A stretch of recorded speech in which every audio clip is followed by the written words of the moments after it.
Lawmakers are back in Jefferson City today to meet their constitutional requirement of a veto session.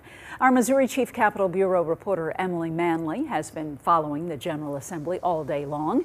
She is live to explain if members decided to add any money back into the historic budget. Emily? Well, Mandy, the big question that was lingering around today's veto session was if the Republican supermajority was going to override any of Governor Mike Parson's vetoes.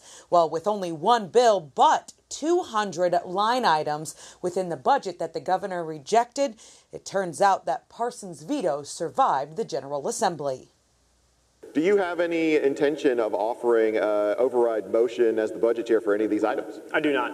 In order for the General Assembly to override a veto, it takes 2/3 vote in both chambers. Today's a great day for democracy because we were able to execute our legislative beliefs on what we thought might want to be overridden. And I think people are ready to move on to the next thing and put last year in the books. Representatives successfully overriding 14 vetoes, but in the Senate, no action was taken. But when I look at the necessary votes to override a governor being 23 in this chamber, I'm not sure that we get there. Of the $53 billion budget sent to the governor back in May, Parson removed $500 million.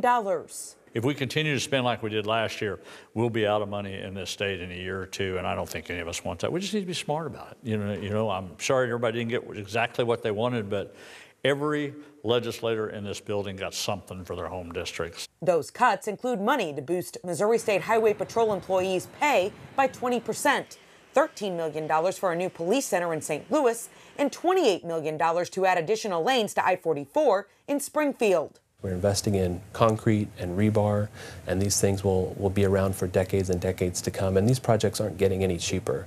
So if we wait a year or two, arguably they're inevitably going to be more expensive. While some senators are concerned about the state's bottom line. From I-70 to World Cup funding, and there has been some amazing things that we've done. So I think that the governor kind of did what he had to do in reining in some of the spending. Others say the governor vetoed the wrong items, like removing $12 million from the budget for a new law enforcement training center in St. Charles. And that's why I always describe this budget as a product of this chamber that is the ultimate victory of the swamp over the people.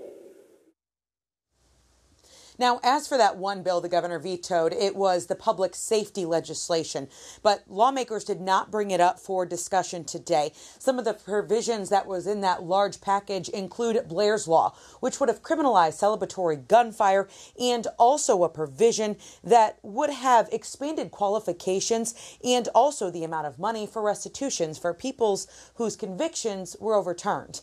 Now that veto session is over, unless there's a special session, lawmakers will be on break until they return in January for their regular legislative session.